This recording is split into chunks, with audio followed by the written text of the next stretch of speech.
बाळ, फ्रीजमधून श्रीखंड काढ ना. आम्ही पूर्वी घरीच बनवायचो श्रीखंड. त्याची चवच वेगळी होती. आता काय सगळं रेडीमेड. आजी, हे श्रीखंड खाऊन बघ. आज तुझ्या आईनं घरीच बनवलं की काय? हे आहे गोकुळचं श्रीखंड. अगदी जिभेवर रेंगाळणार. जिभेवरच नाही तर मनावरही रेंगाळणार. गोकुळ श्रीखंड, मनावर रेंगाळणार.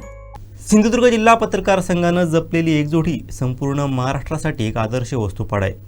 पत्रकारांमधील अशी एकता राज्यात अन्यत्र कुठेही पाहायला मिळत नाही. आद्य पत्रकार बाळशास्त्री जांभेकर यांच्या पावनभूमीत पत्रकारिता अतिशय सुसंस्कृतपणे आणि विकासाभिमुख पद्धतीने सुरू आहे. या कार्याचा गौरव म्हणून जिल्हा पत्रकार संघाने आपल्या पुरस्काराचं नाव आचार्य बाळशास्त्री जांभेकर दर्पण पुरस्कार असं करावं, जेणेकरून त्याला राज्यस्तरावरील व्यापक स्वरूप प्राप्त होईल, असं प्रतिपादन विधान परिषदेचे सभापती राम शिंदे यांनी केलं आहे.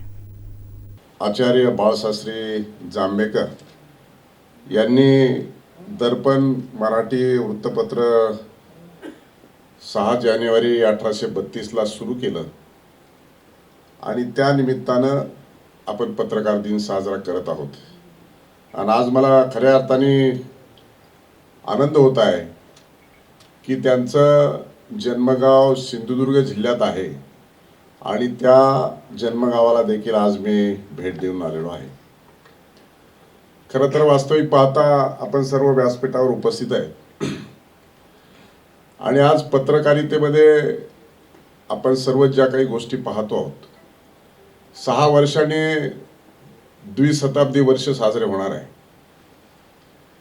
ज्यांनी पत्रकार म्हणून आणि पत्रकार म्हणून जी 200 वर्षापूर्वी गोष्ट केली आणि त्याची खऱ्या अर्थानं आपण पाईक आहोत, त्यांचं अनुकरण करत पत्रकारिता लोकशाहीतला चौथा खांब आणि खऱ्या अर्थानं हा चौथा खांब काम करत असताना लोकशाहीमध्ये शासन आणि प्रशासन काम करत आहे. समाजामध्ये आणि कोणत्याही एकूणच गोष्टीमध्ये ज्या बाबींकडे लक्ष वेधण्याचं काम जर कोण करत असेल तर तो पत्रकार करतो. आणि पत्रकारांनी जर बातमी हातात घेतली आणि त्याला जर सगळ्यांनी एकूण उचलून धरलं तर शासन आणि प्रशासन आपल्या समोर झुकते आणि संबंधित अन्याय, अत्याचारित आणि पीडिताला न्याय मिळाल्याशिवाय राहत नाही. ही खऱ्या अर्थानं पत्रकारिता. आणि म्हणून दर्पण नाव दिलं.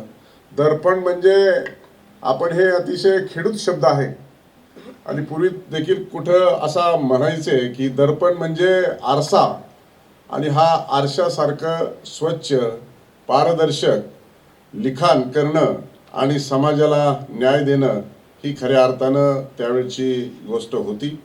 परंतु अलीकडच्या कालखंडामध्ये हे वर्तमानपत्र, यूट्यूब, सोशल मीडिया, व्हॉट्सॲपची युनिव्हर्सिटीच आहे. प्रत्येक माणूस हा पत्रकार बनत चाललेला आहे आणि त्यामुळं अशाही परिस्थितीमध्ये आणि एवढ्या लोकशाहीमध्ये आपल्या जिल्ह्यामध्ये एकच पत्रकारांचा संघ आहे. खरं तर मी आपण प्रास्ताविक करत असताना माझं लक्ष त्या गोष्टीकडे प्रकर्षाने गेलं.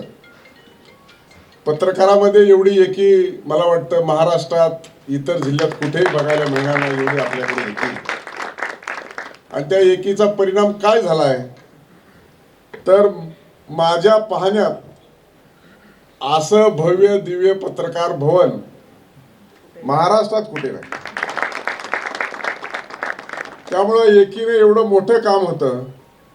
आणि आपण प्रास्ताविकामध्ये सांगत होतात की तत्कालीन मुख्यमंत्री आणि आपले लोकप्रिय खासदार आदरणीय नारायण राणे साहेबांनी आपल्याला जागा उपलब्ध करून दिली. 5.5 कोटीचं बजेट देखील आलं.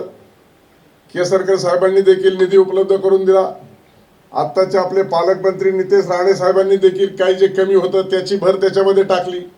आणि एकूणच हे सगळं जर पाहिलं तर सगळे राजकीय लोकप्रतिनिधी आपल्याला मदत करण्याच्या भूमिकेमध्ये आहेत.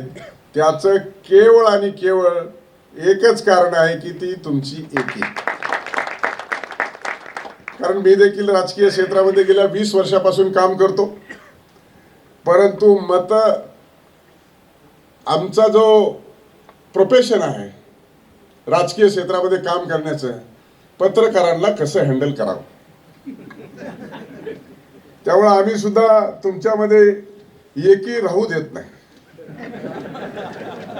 एखाद्याने जर बातमी विरोधात लिहिली तर दुसरे 4 पकडून कशी सोयीची बातमी लावायची याच्यात आम्ही देखील तेवढे सराईत असतो. त्यामुळे अशाही परिस्थितीमध्ये सिंधुदुर्गमध्ये तुम्ही सगळे एकत्रित आहेत ही खऱ्या अर्थाने कौतुकास्पद बाब आहे आणि अभिनंदन करावं तेवढं थोडंच आहे. ते देखील मी जबाबदारीनं पत्रकार दिना दिवशी आपल्याला सांगतो. आणि म्हणून खरं तर अलीकडच्या कालखंडामध्ये आपण